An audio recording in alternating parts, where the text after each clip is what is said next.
Precioso Deus e Pai Celestial,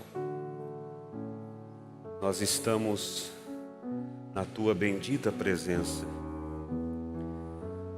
Não há lugar mais seguro do que estar em Sua presença. E esse é um privilégio que o Senhor concedeu a nós. Não merecemos, mas o Senhor nos amou. Como diz a Tua palavra, não foi nós, mas o Senhor que nos escolheu para ser povo seu e ovelhas do seu pasto. Aqui estamos, Senhor, prestando a Ti o nosso louvor, a nossa gratidão, porque o Senhor merece toda a honra e toda a glória.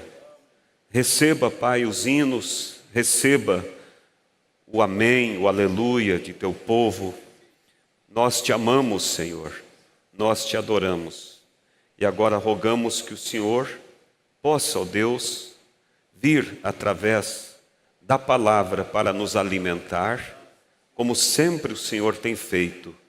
Sempre o Senhor tem sido misericordioso e não será diferente nesta noite, Pai. O Senhor conhece a necessidade individual de cada um de Teus filhos. Eu peço que o Senhor fale com cada um, Pai. Em nome do Senhor Jesus Cristo nós lhe pedimos. Amém. Boa noite, irmãos. Que Deus continue abençoando a todos no nome de Jesus. Você está alegre essa noite? Amém? Temos razão para estar alegre. Temos razão para sermos felizes, glorificar a Deus por tudo que Ele tem feito por nós. Vamos abrir nossas Bíblias no livro de São João, capítulo 1, versículo 35. Enquanto os irmãos procuram, nós desejamos que Deus abençoe a todos que nos visitam. Creio que o irmão Beto já apresentou, né? Todos são sempre bem-vindos em nosso meio, amém? Também aos irmãos que estão acompanhando pela internet, que Deus seja com cada um de vocês. São João, capítulo 1, versículo 35 a seguir, nos diz assim: No dia seguinte, João estava outra vez ali, na companhia de 2 dos seus discípulos. E vendo passar a Jesus, disse: Eis aqui o Cordeiro de Deus. E os 2 discípulos ouviram-no dizer isso e seguiram a Jesus. E Jesus, voltando-se e vendo que eles o seguiam, disse-lhes: Que buscais? E eles disseram: Rabi, que traduzido quer dizer mestre, onde moras? Ele lhes disse: Vinde e vede. Foram e viram onde morava e ficaram com ele aquele dia, e era já quase a hora 10ª. Era André, irmão de Simão Pedro, um dos 2, que ouviram aquilo de João e o haviam seguido. Que Deus abençoe, podeis vos assentar. Que Deus acrescente suas bênçãos à palavra que foi lida. Eu quero meditar com os irmãos sobre o tema que veio em meu coração com o título Motivos e o motivo da mensagem.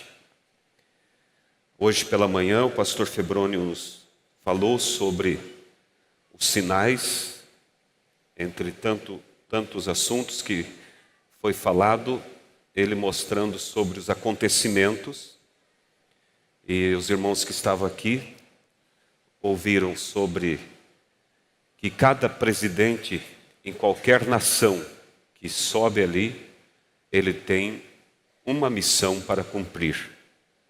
E todos eles estão conduzindo o mundo para o final. Todos estão caminhando para o final. E quem tem os olhos espirituais e conhece a mensagem, por isso a importância de nós conhecer o que Deus nos deu através do seu profeta. Não ser somente pessoas que seguem o que os outros dizem. Eu estou aqui porque o meu pai é dessa mensagem, eu estou aqui porque eu gosto dos hinos, eu estou aqui porque eu creio que o batismo é em nome do Senhor Jesus. Isso tudo é bom, mas o principal é nós, acho que dá para baixar um pouquinho, não dá? É nós saber realmente o que Deus está fazendo através dessa mensagem. Eu conversava com o irmão Beto hoje meio-dia e eu disse para ele: observe os acontecimentos. Desde a Segunda Guerra Mundial, a Europa, ela tem estado tranquila, não tem investido em armas, porque ela sentia-se protegida debaixo do guarda-chuva dos Estados Unidos. Mas, como ouvimos hoje pela manhã o pastor Febrônio mostrando, que o grande Armagedon, ele virá no final da grande tribulação e será uma guerra rápida, de grande destruição, aonde realmente o mundo se tornará uma total tribulação. E aí vocês observam que agora assume um presidente e, contrariando todas as expectativas, ele se posiciona de uma forma dura com aqueles a quem a América prometeu proteção. E o que faz agora a Europa? Se reúnem apressadamente para se rearmar, porque eles se sentem agora desprotegidos. E eu comentava com o irmão Beto, isso tudo é se preparando para esse grande Armagedon, aonde realmente será uma destruição total. E nós vemos que a Bíblia, ela realmente é um livro inspirado por Deus, e é impressionante quando você vê pessoas discordarem da Bíblia, dizerem que é um livro qualquer, foi escrito por homens. Como pode um livro desse tamanho, todas as páginas, todos os capítulos e versículos, nenhum deles falhou, nenhum deles se contradisse? Isso só pode ser a palavra de Deus, porque nada na vida é tão certo quanto a palavra de Deus. E você sabe que a Bíblia, ela é um conjunto de livros. São 66 livros que compõem a Bíblia. E foram escritos por volta de, em torno de 40 escritores, onde alguns deles viveram em uma distância um do outro de até 1000 anos. E eles, quando escreveram os seus livros, eles não conheciam os livros dos outros profetas, depois que foi unido tudo num livro só. E aí você vê que o que um fala é a continuação do que o outro falou. E está tudo conectado. Isso só pode ter uma única mente por trás, e é a mente de Deus. Se você pegasse 66 livros de medicina, escrito por 40 doutores, que estudaram na mesma universidade, será que haveria contradição entre eles? Mesmo tendo estudado juntos, há contradição. Agora pega um livro de um doutor que escreveu há 1000 anos atrás e um que escreveu hoje. Nem dá para se comparar. Mas quando você pega a palavra de Deus, ela é totalmente coerente, porque ela realmente é a palavra de Deus. E tudo que Deus disse está se cumprindo. E quando ontem eu falava ali no Noai, quando nós falamos que a vinda de Jesus Cristo está para acontecer a qualquer momento, isso não é uma retórica só, não é palavras de efeito, isto é uma realidade. E nós temos onde nos basear para dizer isso. Alguém poderia dizer, mas sempre falaram que Jesus estava vindo. mas não como hoje. Hoje realmente nós podemos dizer que Jesus está às portas. Por quê? Há 50 anos atrás, os pregadores não tinham convicção para dizer que Jesus está vindo a qualquer momento. Porque pregadores que conheciam as Escrituras, eles viam muitas coisas que faltavam se cumprir. Mas quando nós olhamos para a palavra de Deus hoje, tudo está se encaixando para o grande final. Tudo está se encaminhando para o final. Nós vemos que, por exemplo, em Daniel capítulo 12, a Bíblia diz que nos últimos dias a ciência se multiplicaria. Você acha o porquê que a ciência se multiplicou exatamente agora no fim dos tempos? Por que que o mundo vem de milênios e milênios na mesmice? Carroça e boi, até o período de nossos pais. Nem vou dizer dos meus avós, mas dos meus pais. E dali para frente, mudou da carroça para o carro, do carro para o avião, do avião para a nave espacial. E a coisa, cada dia, irmãos, está indo de um jeito, uma velocidade tal. Porque realmente é o tempo do fim. Será que os antigos não eram inteligentes? Não tinham boas memórias para fazer descobertas? Tinham. Ou melhor, eram mais inteligentes. Porque eles, sim, viviam mais ligado à natureza, os alimentos eram mais puros. Mas por que a ciência não avançou naquele tempo? Porque Deus estava segurando. Deus não permitia. Porque se eles avançassem a ciência há 1000 anos atrás, o mundo hoje já não existiria mais. Porque o homem, através da ciência, está se destruindo e destruindo o seu próprio planeta. Mas Deus segurou. E agora você vê como as coisas estão avançadas. É o tempo do fim. E nós precisamos estar alinhados às profecias, ao conhecimento de Deus, para que nós realmente esteja pronto para o arrebatamento. Olha o que diz a palavra de Deus aqui no livro de Lucas, capítulo 12, versículo 35. Estejam cingidos os vossos lombos e acesa as vossas candeias. E sede vós semelhante aos homens que esperam o seu Senhor. Senhor com letra minúscula. Esse não está falando do Senhor do céu, mas está falando dos servos que esperam o patrão. E diz assim: sede semelhante aos homens que esperam o seu Senhor quando houver de voltar das bodas, para que quando vier e bater, logo possam abrir-lhe.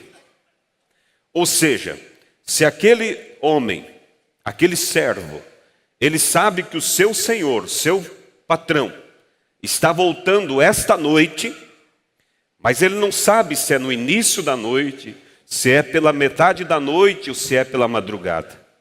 O que ele faz, disse Jesus, ele fica vigilante. Ou seja, ele não vai dormir, porque ele quer estar pronto para abrir a porta quando o seu Senhor chegar. E Jesus está usando isso como exemplo referente à vinda do nosso Senhor. Nós não sabemos a que hora ele vai chegar, mas sabemos que o dia, o tempo da sua vinda já chegou. Agora não sabemos se é no início da noite, se é pela metade ou pela madrugada, mas sabemos que ele está vindo. Então precisamos estar o quê? Atentos, para que a vinda dele não nos pegue despreparados. Eu convido nesta noite, irmãos, cada um de nós a refletir. Está você atento à vinda de Cristo? Eu não creio que alguém que está em contenda, que alguém que está com o coração cheio de amargura, esteja atento à vinda de Cristo. Ele não está atento, porque senão ele estaria realmente com o coração o mais leve para esperar o seu Senhor. Essa mulher não estaria com essa rivalidade com o esposo, esse esposo não estaria com essa rivalidade com o marido, sabendo que o Senhor está chegando. Quando alguém especial avisa que vai chegar até a sua casa, você procura colocar tudo em ordem para a chegada daquela pessoa, que é um ser mortal como nós. E quanto à vinda de Cristo? Então veja, bem-aventurado aqueles servos, os quais quando o Senhor, agora sim, está falando do nosso Senhor. Bem-aventurado aqueles servos, quais quando o Senhor vier, achar vigiando. Em verdade vos digo que se cingirá e os fará sentar à mesa, e chegando-se os servirá. Você vê como é diferente? Fala primeiro do Senhor natural. Não fala que o Senhor natural, quando chegar na casa e o empregado abrir-lhe a porta, ele vai dizer para o empregado, senta na mesa que eu vou lhe servir. Não há lógica nisso. Ele já tem o servo para lhe servir. Mas quando se refere ao nosso Senhor, ele diz, aquele que estiver vigilante. Quando ele chegar e o servo abrir-lhe a porta, o que ele fará? Ele te cingirá, te vestirá e te fará sentar à mesa e te servirá. Isso fala da grande boda do Cordeiro, quando Cristo servirá. Toda ceia nós viemos aqui, o pastor está ali na frente, como sacerdote, representando Cristo. Mas naquela grande ceia, irmãos, não será o pastor, mas será o sumo pastor, o Senhor Jesus Cristo, servindo daquela ceia, para mim, para você. Aleluias! Por quê? Porque quando Ele voltou, Ele te encontrou vigilante. Você não estava, irmãos, preocupado com as coisas deste mundo. Como falamos domingo passado à noite aqui, quando eu me referia àquela experiência do profeta ali, quando o poder da palavra falada veio sobre ele. Estava caçando esquilos, ou melhor, tentando caçar esquilos, e não conseguiu nenhum. Então ele disse, bem, eu vou me assentar aqui, e vou ficar em torno de 1 hora sentado até chegar o tempo certo, então eu vou me encontrar com os demais irmãos.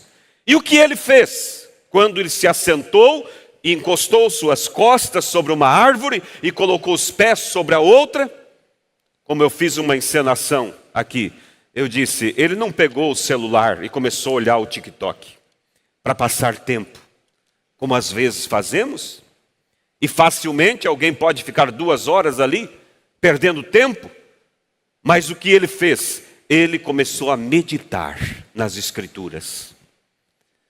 E enquanto ele meditava, ele pensando sobre a Escritura, se tiveres fé, e disseres a este monte, mova-te daqui, e não duvidares em teu coração, se fará conforme a tua palavra. E ele pensou, como pode ser isso? E eu falei para os irmãos, o porquê dessa preocupação ou incompreensão do profeta no momento. Sendo que ele era um homem acostumado a dizer para o paralítico, em nome de Jesus se levante. Olhar para o morto e dizer, em nome de Jesus Cristo, volte à vida. Para o cego, em nome de Jesus Cristo, veja. E as coisas aconteciam. Por que ele estava surpreso agora com essa escritura? Porque ele observou que essa era diferente. Essa não estava dizendo, tu pedirás para ele e ele fará. Essa estava dizendo, tu dirás. Ele pensava, como posso aplicar isso? Será que isso foi antes da redenção? Mas ele estava conectado, irmãos. E então aquela voz disse, é exatamente como está escrito, é você dirá. Você falará a palavra. Então veja, por que o profeta pôde receber essa experiência? Porque ele estava realmente conectado com Deus. E hoje, irmãos, é um tempo realmente de muitas coisas para nos chamar a atenção. Para desviar a atenção do foco. E não pense que o diabo está preocupado em tirar você da igreja. Não. Ele está preocupado em tirar você do espírito da mensagem. Porque você a Bíblia diz mais, que, na sequência aqui podemos ler, que o servo que não conhece a vontade do seu senhor, ou melhor, o servo que conhece a vontade do seu senhor e não faz, terá muitos açoites como correção. Mas o servo que não conhece e não faz porque não conhece, menos açoites terá. Ou seja, nós então estamos em apuros, porque nós conhecemos a vontade do Senhor, nós conhecemos a mensagem da hora, não podemos estar dormindo, cochilando, no tempo em que nós estamos vivendo, irmãos. Não há como nós ser só espiritual, mas também não podemos ser só pessoas naturais. Como natural, você tem que trabalhar, você tem que construir, você tem que estudar, você tem os seus projetos, mas nunca deixe o teu coração estar apegado a essas coisas. Não dê esmola para Deus. Aquele tempo que sobrou eu vou dar a Deus. Não, vamos tirar para o Senhor. Vamos tirar para Deus o tempo da oração, o tempo da leitura, para conhecer realmente, para nós não ser pego de surpresa nesse tempo final, como ouvimos nesta manhã, no grande engano que virá sobre a terra. Será algo terrível, irmãos. Mas nós seremos tirados. A noiva que está atenta será tirado antes que tudo isso aconteça.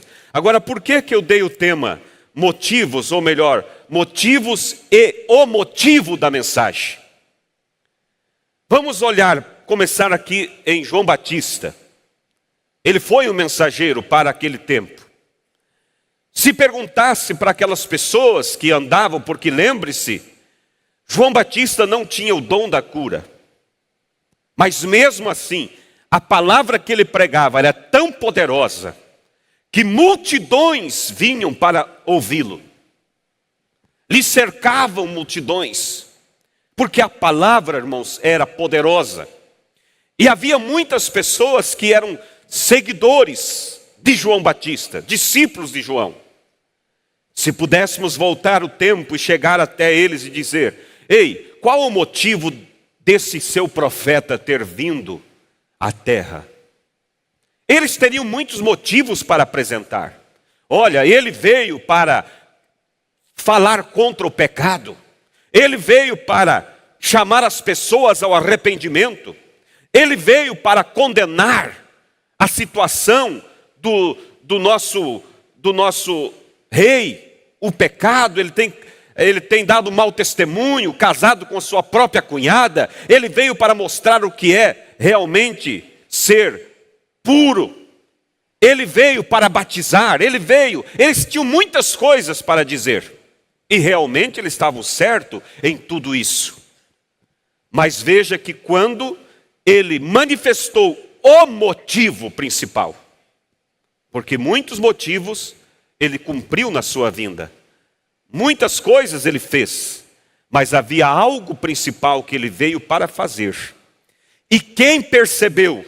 Somente aqueles que estavam realmente no espírito da mensagem de João.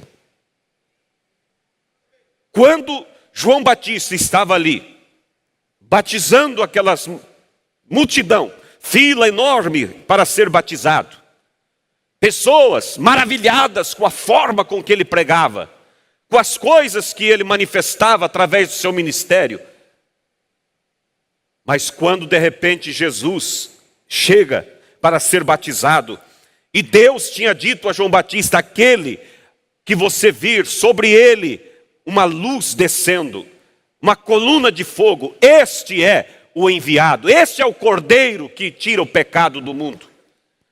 E João Batista estava chamando o povo ao arrependimento, chamando para que eles se alinhassem, mas ele sabia que ele tinha algo para apresentar a essas pessoas, a qual ele estava preparando elas. E quando ele viu aquela luz sobre a cabeça de Jesus, ele para o que estava fazendo e disse: eis aí o Cordeiro de Deus que tira o pecado do mundo. E aí então ele muda a sua pregação. Ele começa a falar sobre o Cordeiro. E ele diz: agora importa que eu diminua e ele cresça. Eu penso que nesta hora, irmãos, foi um burburinho no meio da multidão, dos discípulos de João. O que aconteceu com o nosso profeta? Perdeu a unção? O que está acontecendo com ele? Está mandando nós olhar para outro agora, quando nós estávamos confiados que ele iria restaurar a fé em Israel? Nós já estávamos pensando em comprar um terreno e fazer a nossa igreja, e nós colocaríamos os fariseus, os saduceus, lá para trás, com um pregador como João Batista. Mas olha, o que está acontecendo? E começaram a se escandalizar. Mas como lemos aqui em São João, capítulo 1, veja, vou repetir a leitura. São João capítulo 1. Aqueles discípulos, ouvindo, estavam ali com João.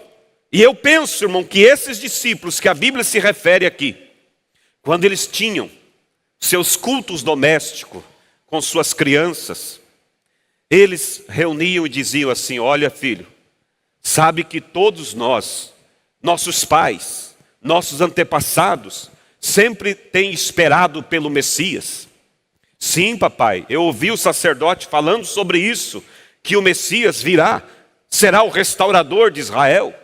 E aquele pai dizia: então, meu filhinho, saiba de uma coisa, esses olhinhos verão o libertador. Teus olhos, nossos olhos verão o Cordeiro, verão aquele que é o enviado do Senhor. Mas papai, como o senhor pode ter tanta certeza? Por tantos séculos e séculos, nossos pais esperaram e não foi no dia deles. Por que você tem certeza que é agora? Aquele pai podia dizer: meu filho, porque a palavra de Deus, que haveria de se cumprir antes da vinda dele, já tem se cumprido. O profeta precursor já está entre nós. Nós temos seguido esse mensageiro, nós temos analisado e visto que ele não só tem um ministério sobrenatural, que ele não só encanta as multidões com o dom maravilhoso que ele tem, mas que há algo principal nele, e que ele está preparando nós para receber aquele que vem em nome do Senhor. Mas quantos tinham essa visão? Pouquíssimos. E eu pergunto nesta noite, irmãos, hoje, o grupo chamado a mensagem é grande. Não somos mais um povinho pequeno como éramos. Claro que em compensação das denominações, somos menos, mas no geral, irmãos, quando você reúne, você vê que a mensagem tem ido e tem alcançado muitos. Isso é maravilhoso, mas não é tudo. Porque a Bíblia diz: muitos são os chamados e poucos os escolhidos. Agora, você tem convicção que você se enquadra nessas duas qualidades, chamado e escolhido? Quem serão os escolhidos? É aqueles que verdadeiramente não vieram só pelo poder sobrenatural que o Deus fez através da mensagem desta era, que não vieram só pelo conhecimento maravilhoso que essa mensagem nos dá, porque esses que vieram por isso estão fazendo da mensagem, irmãos, um campo de batalha entre eles, indo contrário ao espírito da mensagem, que é viver uns para os outros, amar uns aos outros. Como disse o mensageiro, vida eterna é viver para o seu irmão, não atacar, perseguir, dividir. Então, aí vem a questão. Muitos são chamados. E nós nos perguntamos, dessa multidão, quantos realmente têm captado o espírito da mensagem? Porque esses que têm captado, irmãos, esses estão atentos, esses são servos vigilantes, esses são virgens prudentes, que estão com azeite em suas lâmpadas, mas também azeite em suas vasilhas de reserva. Esses são têm a natureza do pai Abraão, cedem para não dar problemas, como Abraão cedeu para Ló. Devemos, irmãos, nos examinar e ver. Então veja, no dia seguinte, João, outra vez, ali, na companhia de dois dos seus discípulos, e vendo passar Jesus, disse: eis o Cordeiro de Deus. Eu penso que naquela hora, esses dois discípulos disseram: João Batista, deixa eu te dar um abraço. Nós te amamos, nós somos gratos pela tua vida, nós somos felizes pelo tudo que Deus fez através de você por nós. Mas nós queremos agora nos despedir, porque agora nós vamos seguir aquele a quem a tua mensagem preparou os nossos corações. Aleluias! E nesta hora, irmãos, eu penso que não houve nada na vida de João que foi tão gratificante do que ver esses discípulos lhe deixando.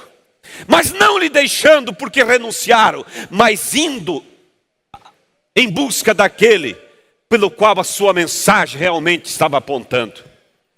Muitos motivos ele cumpriu na sua vinda, no seu ministério, mas havia um motivo principal. Jesus na sua vinda, no seu ministério, muitas coisas ele fez, maravilhas, ressuscitou mortos, levantou paralíticos, deu vista aos cegos, curou os leprosos, condenou o pecado, ensinou as boas maneiras para as pessoas. Tudo isso são motivos pelo qual Jesus veio. Mas havia um motivo principal, que era a redenção da minha alma, era a redenção da sua alma. E veja que enquanto ele manifestava no seu ministério os motivos vários da sua vinda, as multidões queriam estar com ele. Ele tinha que fugir se ele queria ter um pouco de descanso. Eram muitos que queriam estar com ele, queriam ser discípulos dele, queriam seguir a Jesus. Mas quando ele se posicionou e disse: agora eu vou mostrar o motivo real. Entre os motivos, há um motivo principal pelo qual eu vim. Quando ele disse isso: quem não come da minha carne, não bebe do meu sangue, não tem parte comigo. Eles olharam entre eles e disseram: esse homem ficou louco. Ele quer que nós sejamos canibais agora. E de uma só vez, 70 discípulos lhe abandonaram. Atrás desses discípulos, quantas pessoas deveria ter? E quando Jesus chega no momento de cumprir o motivo principal da sua vinda, da sua mensagem, quantos estavam com ele? Somente Maria, João, as Marias ali. Os outros discípulos meio fugido. E os demais escandalizados. Porque não captaram, irmãos, o espírito da mensagem de Jesus. Mas não foi, igreja, por falta de ensino, como hoje pela manhã ouvimos o pastor Febrônio, quando ele disse dos discípulos no caminho de Emaús. Pense, igreja, 3 anos e meio eles estiveram com Jesus aprendendo, todo momento aprendendo. E Jesus mostrando sobre a razão da sua vinda: importa que o Filho do Homem seja entregue e morra, mas ao 3º dia ele ressuscitará. Mas bastou nem 3 dias para eles começarem a se desviar. Será que estavam desviando? Veja a resposta dos discípulos no caminho de Emaús. Quando Jesus disse: por que estáis triste pelo caminho? Eles disseram: és tu somente peregrino entre nós e não sabe as coisas que têm acontecido? Jesus disse: quais são os acontecimentos? Ora, de Jesus, observe, de Jesus chamado Cristo, homem poderoso em palavras e obras, esperávamos que ele remisse a Israel. Ou seja, esperávamos já é passado. Já não esperamos mais. Já nos decepcionamos. já achamos que ele falhou no seu ministério. Esperávamos. Eles não tinham captado, igreja. Em nome de Jesus Cristo, que Deus nos ajude a captar. Porque nós estamos cansados de ouvir pessoas, a mensagem, e você vê no coração amargura, ódio, disputas,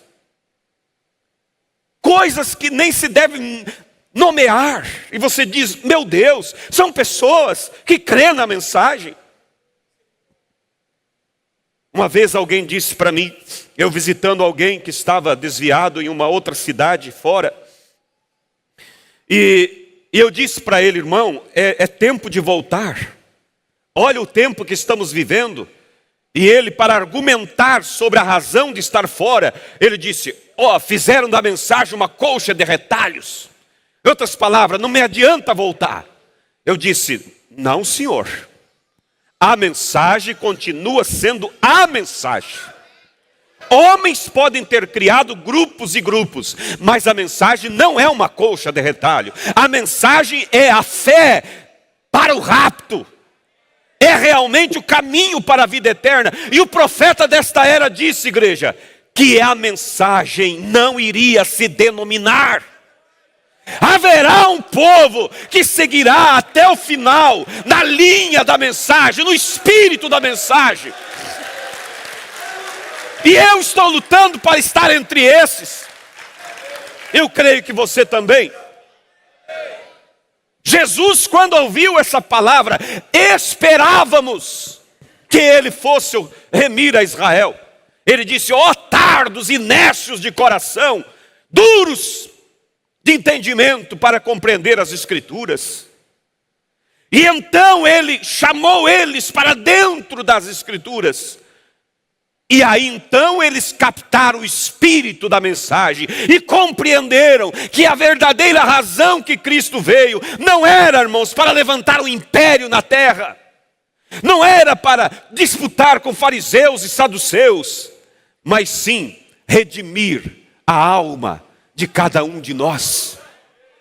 Esta era a missão. Veja, você vai ver em Atos capítulo 2, se não me falha a memória, quando Jesus, o capítulo 1, quando ele reúne os discípulos para dar as suas últimas instruções antes de subir. Olha a decepção de Cristo. Quando ele começa a dar as instruções, falando sobre o batismo do Espírito Santo, falando sobre a necessidade de eles estarem posicionados. Uns irmãozinhos se levantam no meio da multidão e diz, mestre, é por esse tempo que irás redimir a Israel? Estavam falando de política, querendo saber se era chegada a hora de ser libertos do domínio dos romanos. Jesus chamou a atenção e disse, não vos importa saber o tempo ou as estações que o Pai estabeleceu pelo seu próprio poder. Mas o que vocês precisam é receber o batismo do Espírito Santo. Então, às vezes, irmãos, a gente pensa, será que todos estão realmente no espírito da mensagem? Amando a vinda de Jesus? Porque vimos no ministério de João Batista, multidões, maravilhado com os motivos da vinda de João. Mas quando o motivo principal foi manifestado, se foram. Multidões em torno de Cristo, maravilhado com as coisas, com as maravilhas que ele fazia, que fazia parte dos motivos da sua vinda. Mas quando ele vai cumprir o motivo realmente, o abandonam. E agora nós vemos Deus cumprindo Malaquias capítulo 4, versículos 5 e 6. E veja só, Malaquias, ele não está falando, irmãos, como muitos dizem, estava se referindo a João Batista. Sim, ali havia um sentido duplo da profecia, que se cumpria em dois tempos. Um sentido composto da profecia. Mas, se você observar o principal assunto de Malaquias 4, É agora, esse tempo, não o tempo de João Batista. Falou ali também, num pequeno parênteses sobre João Batista. Mas o principal motivo você vê aqui, ó.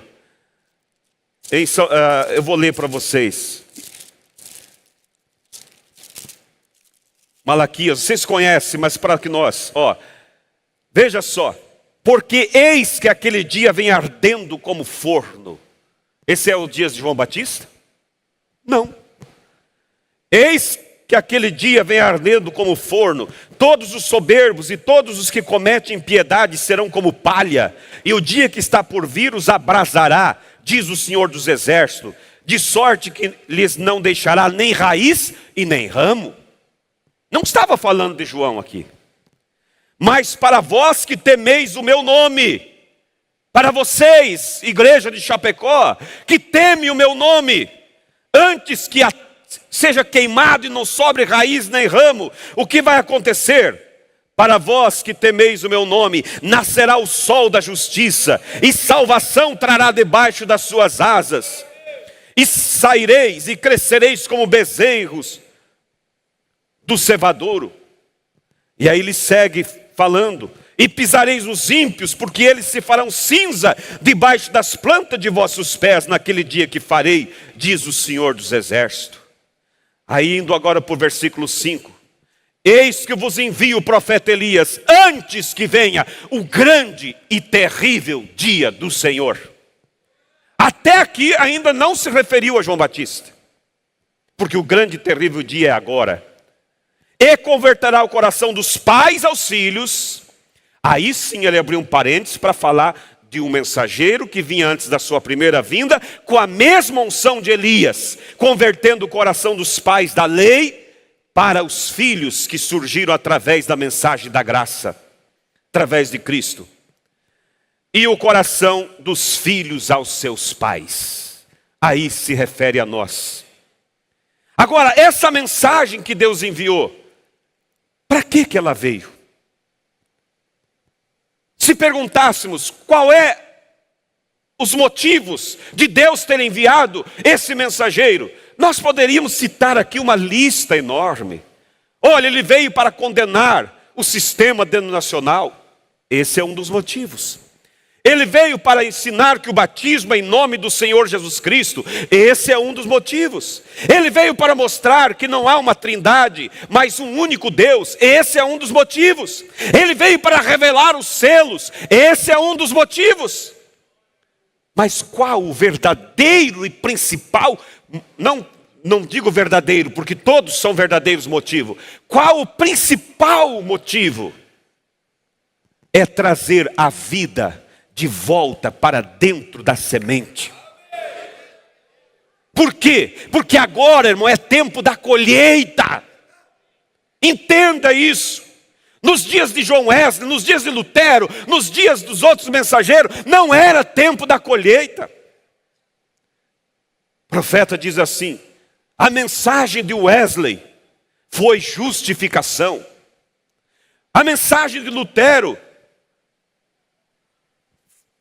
foi justificação. A mensagem do Wesley foi santificação. A mensagem de Lutero foi justificação pela fé. A mensagem dos pentecostais foi os dons. Mas a minha mensagem, quantos lembram o que ele disse que é?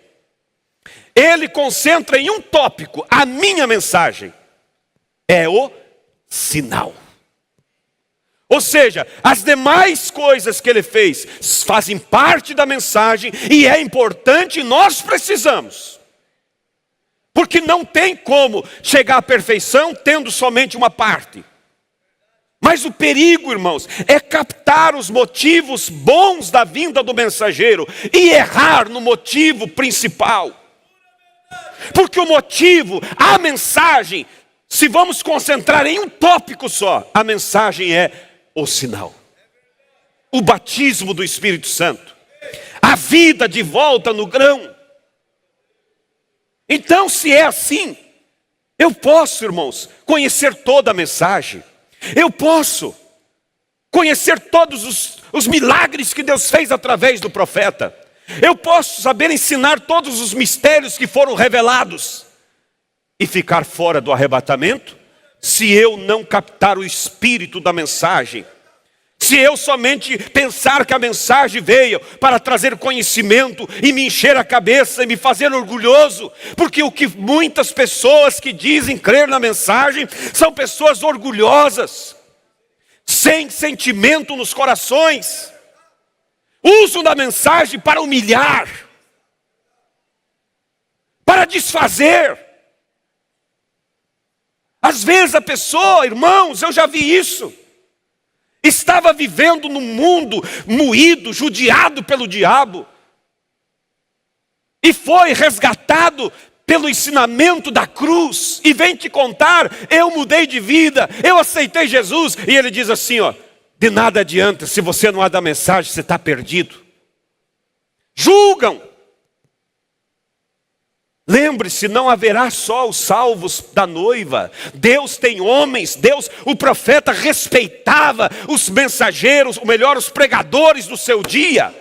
Mesmo aqueles que lhe afrontavam, falava com amor, com respeito, porque ele sabia que cada um estava cumprindo um chamado.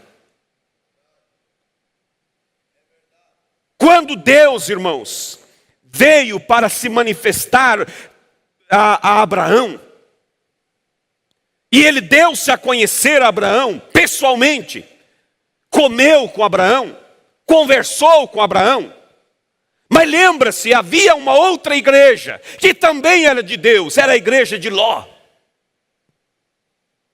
Deus também foi ao encontro deles, através dos seus anjos.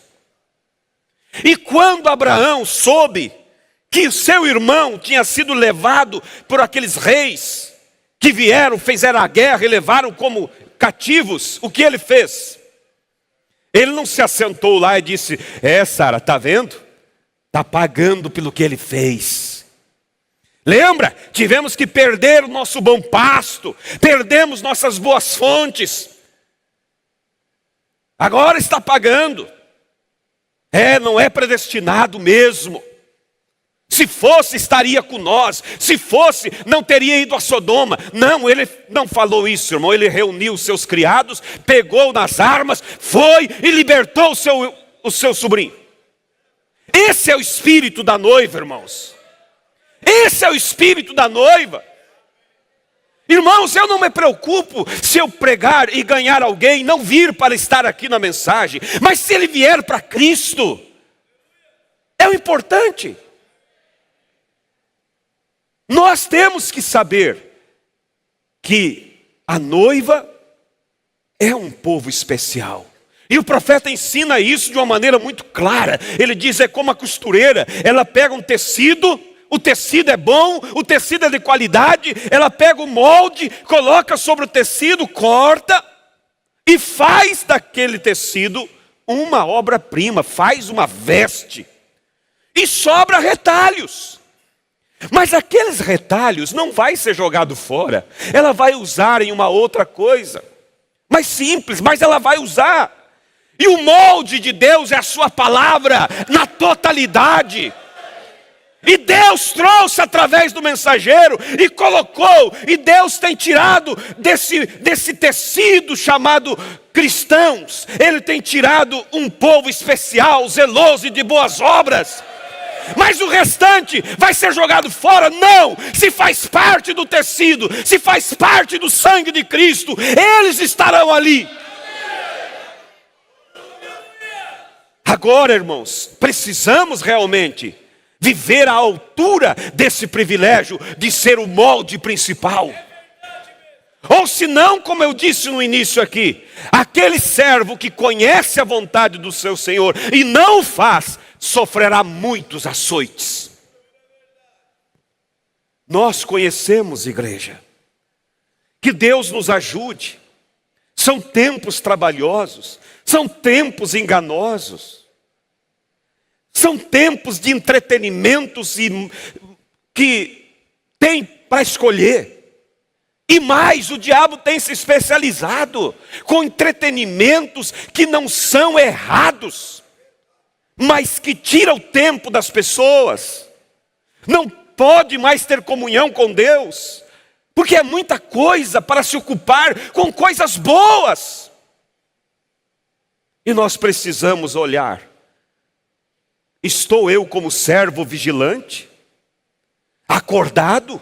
Vigiando? Porque eu sei que é essa noite que meu Senhor virá. O tempo está à mão. As profecias têm se cumprido. E eu não quero que Ele me pegue dormindo. Mas eu quero estar pronto para abrir a porta. Para que quando Ele chegue, não me pegue de surpresa. Então, irmãos, concluindo, qual é o objetivo da mensagem? Lembre-se, Deus, irmãos, não muda. Quando Jesus aqueles fariseus indagaram Jesus sobre casamento, é lícito nós deixar nossas esposas e casar com outra? Jesus disse, não é lícito. Mas como que Moisés ordenou que dessemos carta de divórcio? Ele diz, por causa da dureza dos vossos corações. Mas, no princípio, não foi assim. Ou seja, ele apontou para o princípio. Ele estava mostrando que eu não mudo os meus princípios. E qual foi o princípio de Deus para o plano dele no princípio para com nós? Uma igreja, irmãos, realmente viva. Pequenos deuses, como Adão era. Adão, Deus chamou o homem, Deus criou o homem para compartilhar com o homem o seu domínio, o seu reino. Mas o diabo veio e atacou. Na mensagem obra-prima, irmão Brana diz, o diabo derrubou a obra-prima de Deus, que era o homem. Mas Deus não desistiu. Deus não deixaria sua obra-prima caída. Ele disse, eu vou levantar novamente. E como ele faz? Siga aqui comigo. O que ele faz? O profeta diz, ele começa a levantar a obra-prima que havia caído. E ele diz, todo escultor que vai fazer uma obra-prima, antes de fazer a sua obra, ele faz primeiro a base, aonde essa obra vai estar posicionada. E quando Deus disse, eu vou levantar essa obra-prima caída, o que ele fez? Primeiro ele formulou a base. E a base foi feita através dos patriarcas, Abraão, Isaque e Jacó. E em cima daquela base, ele começa agora a construir o corpo da obra-prima. E o corpo da obra-prima, o profeta diz que foi os profetas, começando pelo profeta Moisés e indo até o profeta João Batista. E João Batista foi o pescoço da obra-prima. Faltava-lhe ainda a cabeça. E quem foi a cabeça que trouxe a perfeição da obra-prima? Jesus. E quando Jesus chega em cena, o que ele faz? As mesmas coisas que a sua primeira obra-prima fez. Caminha sobre as águas, domina sobre a natureza. Ali estava a obra-prima de Deus de pé, outra vez. Ali foi um nocaute no diabo. Mas ainda não era tudo, porque ali era um homem obra-prima, um só. Mas Deus precisava uma coletividade, a sua noiva, o seu povo. Então o que ele faz? Ele traz a palavra, para que a palavra restaure a obra-prima, o corpo, a igreja, a noiva. E ele levanta ali, na mensagem, na igreja primitiva, ali estava a obra-prima de Deus. Aqueles discípulos, aquela igreja, vivendo em comum acordo, tendo o poder da palavra falada, tendo realmente a presença de Deus sobre eles. Mas assim como a primeira Eva caiu, a segunda Eva, que é a igreja, caiu também em Niceia, através de Roma. Mas Deus disse através de Joel, eu restituir-vos-ei os anos que foram consumidos pela lagarta, a locusta, a oruga, o meu grande exército que enviei contra vós. E ele começa a restauração com Lutero.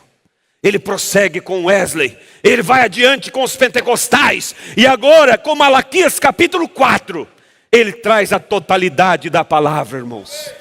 Ele traz a totalidade da palavra. E hoje, a igreja que realmente vive a mensagem, ela é exatamente o mesmo grão que foi plantado na igreja primitiva.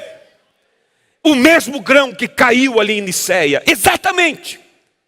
Você olha para o grão, o agricultor, ele abre aquela palha seca, irmãos.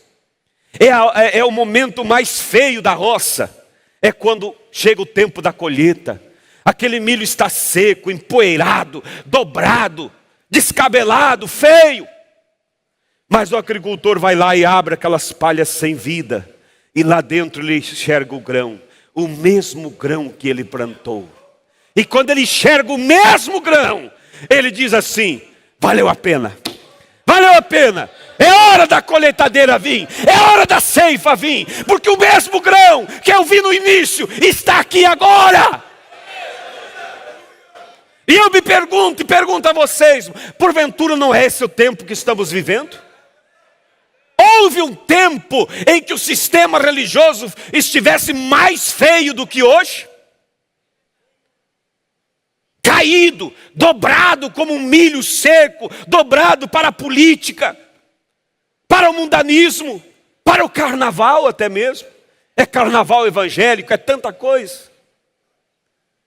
Mas nesse tempo tão horrível, irmãos, Deus tem um agricultor que ele enviou, um mensageiro, que pôde, antes de ter Deus o recolhido, ele pôde, irmãos, abrir a palha e ver o grão, e dizer assim: é assim, igreja, o que vocês viram em partes no meu ministério, virá em plenitude sobre vocês. Aleluias! É a obra-prima de Deus levantada sobre a terra. Porque Cristo foi a obra-prima, mas Ele estava apresentando que também agora, através da sua morte, porque veja só, quando Ele ali na cruz expira, da mesma forma que Adão dormiu para que tirasse do lado dele a esposa, o segundo Adão, a obra-prima levantada, ela expirou na cruz, ela dormiu, e do seu lado foi ferido, tirando dali a sua noiva resgatada. Aleluias! E aqui nós estamos, irmãos, no final do tempo, na batalha final, no encerramento de todas as coisas, para manifestar, irmãos, não outra coisa a não ser o próprio Cristo. O próprio Cristo. Essa é a minha missão, essa é a tua missão. Não é manifestar o espírito de uma igreja. O profeta diz: facilmente se copia o espírito uns dos outros. Mas nós precisamos ir em busca do espírito de Cristo. Aleluias! Manifestar o espírito de Cristo nesse tempo do fim, irmãos. E eu encerro dizendo isso.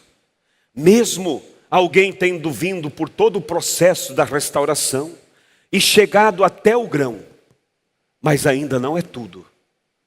Porque tem grão, irmãos, que não tem vida dentro dele. Ele é só uma massa. Ele tem a forma do grão, ele tem a cor do grão, mas ele não tem vida ali dentro. Se planta, ele não nasce. Outros até em algum momento tiveram vida, mas o caruncho veio, se descuidou e veio e matou a vida. Por isso, irmãos, o objetivo da mensagem não é só formar o grão. Porque formar o grão se forma tendo conhecimento, faz de você um membro da mensagem. Mas precisa, além disso, você ter a vida sobre esse grão. Porque esse é o objetivo, esse é o motivo principal da vinda de Malaquias, capítulo 4, versículos 5 e 6. Ele veio para cumprir muitos objetivos que Deus tinha para ele fazer. Restaurar a palavra, revelar os mistérios, mas ele tinha um motivo principal. E era trazer a vida, a mesma vida que estava lá no Éden, trazer de volta sobre o grão. E então essa igreja, grão, palavra original, ela subirá.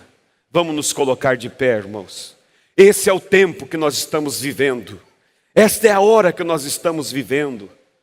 Eu espero que eu tenha conseguido expressar o que realmente está em meu coração.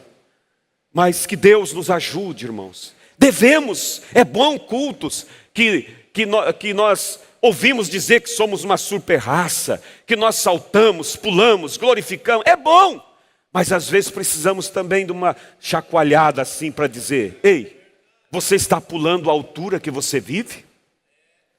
Ei, como está o teu coração?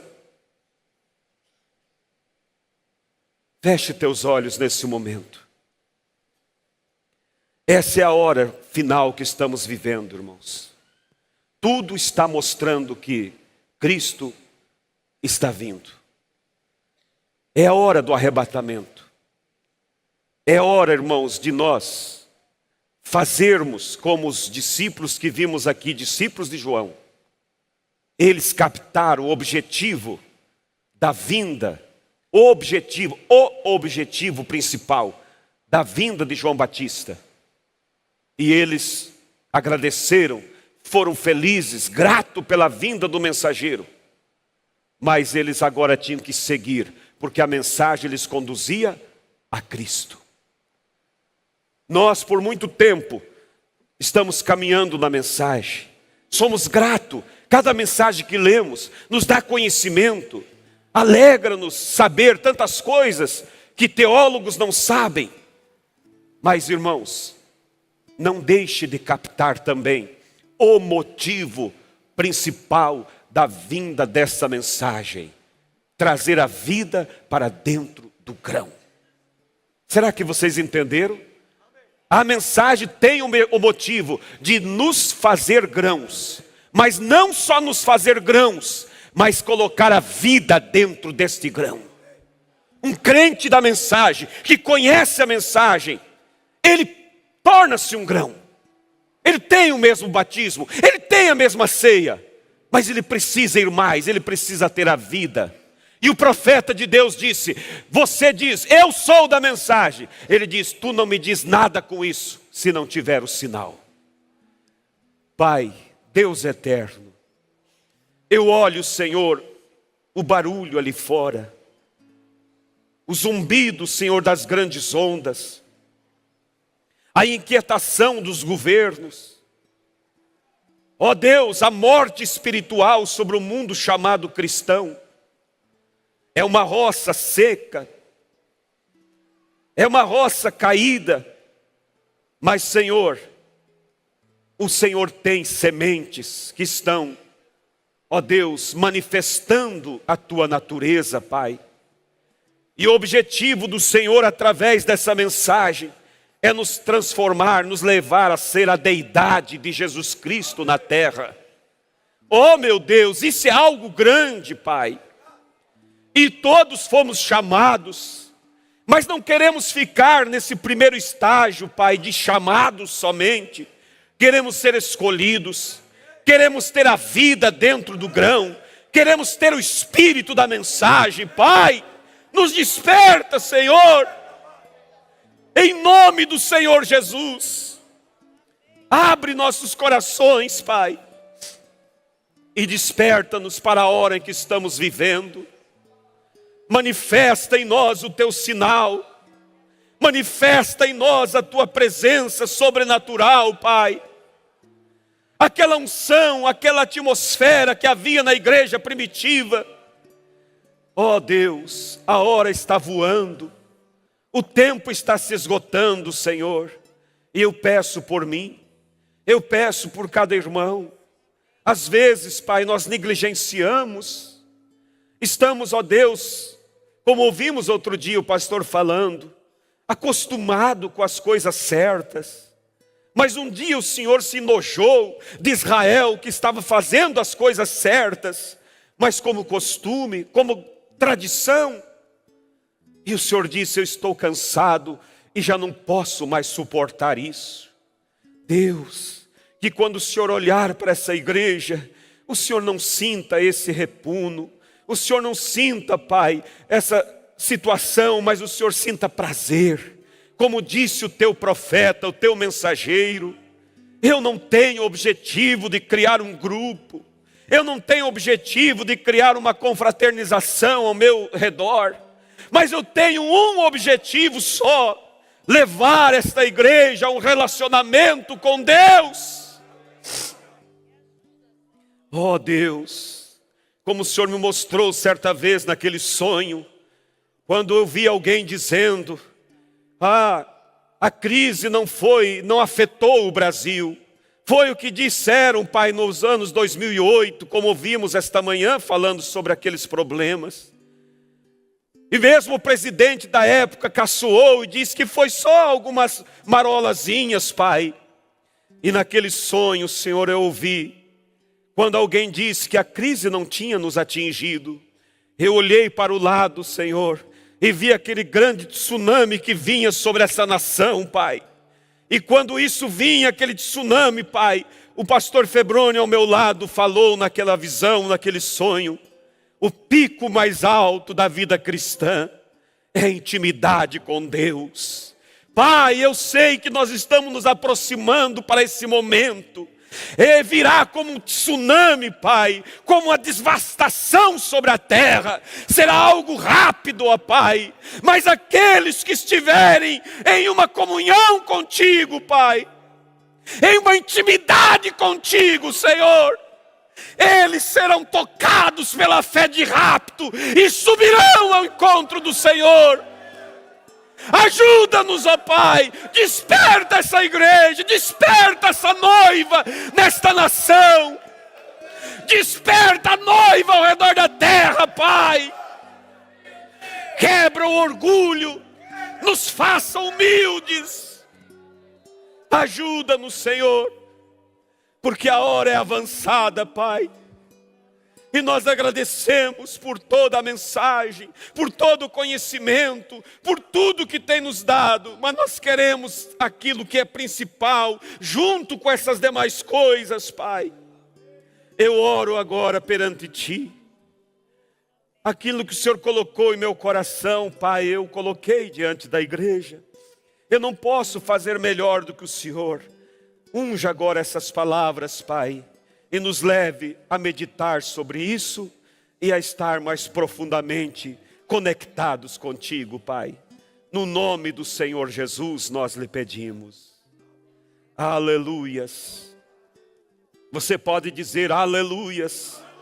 Você pode dizer glória a Deus. Você pode dizer eu sou feliz por esta mensagem. Mas eu quero, Senhor, diga eu quero, Senhor, a vida dentro desse grão que a mensagem tem formado em mim. Diga de coração, diga: Senhor, eu quero a vida dentro de mim. Aleluias. Louvado seja Deus. Com os olhos fechados ainda, alguém entre nós que está afastado, esfriou no caminho. Você veio para essa mensagem, foi chamado, mas se descuidou. O caruncho furou esta semente e coisas mundanas têm entrado na sua vida. E você sabe que se hoje fosse o arrebatamento, você não estaria em ordem para subir. Você não gostaria de levantar a mão e dizer: eu sou esse, e eu quero que o Senhor me ajude. Porque eu não vim na igreja só para ouvir a palavra, eu vim na igreja para receber a palavra. As mãos que estão levantadas são mãos sinceras. Mãos sinceras. São vasos fracos. Mas o profeta diz que é na fraqueza. O profeta Paulo disse: Deus se aperfeiçoa. Pai celestial, eu não vou, Deus, insistir, mas aqueles que têm levantado a mão sinceramente, Pai, reconhecendo que precisam, Senhor, de um avivamento, de um toque mais profundo, precisam viver um nível mais alto da fé. Eles estão, Pai, se enroscando como águas rasas que faz muito barulho. Às vezes até penso em parar por causa de alguma ofensa, alguma coisa. Mas, Senhor, eu oro por eles agora. Eles são, Pai, a compra do teu sangue, o resultado da compra do sangue. Deus, abençoe essas vidas, que eles possam, ó Deus, voar mais alto. Nesse momento, Pai, eu repreendo pela autoridade da Tua palavra, eu repreendo esses espíritos que têm perturbado essas vidas e feito viver um nível baixo de fé. Satanás, Tu não poderás contra esses que Deus chamou, que Deus resgatou. Eu te ordeno que saia em nome de Jesus Cristo. Pai, conceda força, conceda graça à Tua igreja, Pai. Em nome do Senhor Jesus Cristo, assim eu lhe peço para a Tua glória. Amém, Jesus. Aleluias. Louvado seja Deus. Vamos nesse momento cantar um hino com o irmão Beto, enquanto o pastor Febroni se aproxima. E que Deus te abençoe, abençoe cada um de nós. O pregador, ele não prega somente para a igreja, é o Espírito Santo que prega. E todos nós nos incluímos. Então, vamos voltar para casa e vamos realmente buscar. Essa semana eu estava dormindo. E eu dormia, acordava, mas dentro da minha mente não parava de cantar aquele hino que o pastor Febroni cantou com o pastor Weber. De joelho é melhor. De joelho é melhor. Deus está nos chamando, irmãos. Por isso, venha nas quarta-feiras, vamos orar. Vamos buscar mais do Espírito Santo. Deus vos abençoe, no nome de Jesus.